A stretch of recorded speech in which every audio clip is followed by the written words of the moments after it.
100 ஆயுசு சொல்றமே, 100 ஆயுசுனா எத்தனை நாள் நம்ம ஒரு கணக்கு போட்டு பார்த்துருக்கோமா, எத்தனை நாட்கள் நம்ம இந்த பூமியில உயிரோடு இருக்கிறோம் சொல்லி ஒரு கணக்கு போட்டுருக்கிறோமா சொல்லி இன்னைக்கு ஒரு கணக்கு பார்க்க போகிறோம். 100 ஆயுசுனா கோடிக்கணக்கான நாட்கள் உயிரோடு இருப்போம் சொல்லி அநேகம் நினைத்துக் கொண்டிருக்கிறோம். நிச்சயமாக கோடிக்கணக்கான நாட்கள் நாம் அந்த பூமியில இல்ல. 35 லட்சம் நாட்களாக உயிரோடு இருப்போமான்னு பாத்தீங்கன்னா 35 லட்சம் நாட்கள் கூட நம்ம இந்த பூமியில உயிரோடு இருக்க போவது கிடையாது. சரி, அப்புறம் 1 லட்சம் நாட்களாக உயிரோடு இருப்போமா? இல்லவே இல்லை. 1 லட்சம் நாட்கள் கூட நமக்கு இந்த பூமியில நம்ம உயிரோடு இருக்க போவது கிடையாது.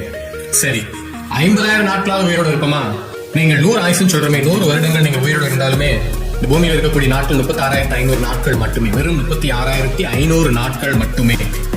இதுல 70 ஆண்டுகள் உயிரோடு இருப்பீர்களானால் வெறும் 25,550 நாட்கள் மட்டுமே இந்த பூமியில இருக்கக்கூடிய ஓட்டம். பயமா இருக்கா? அநேகர் அதை சிந்திப்பதில்லை. அநேகர் 100 ஆயுசுன்னு சொல்லும் போது ரொம்ப பெரிய காரியமா தெரிகிறது.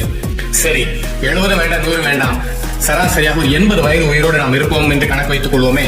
நாம் உயிரோடு இருக்கக்கூடிய நாட்கள் 29,200 நாட்கள். இதுல 10-20 நாட்கள் லீப் இயர்ஸ்ல மாறுறதுக்கு வாய்ப்பு இருக்குது, கூட இருக்கக்கூடும்.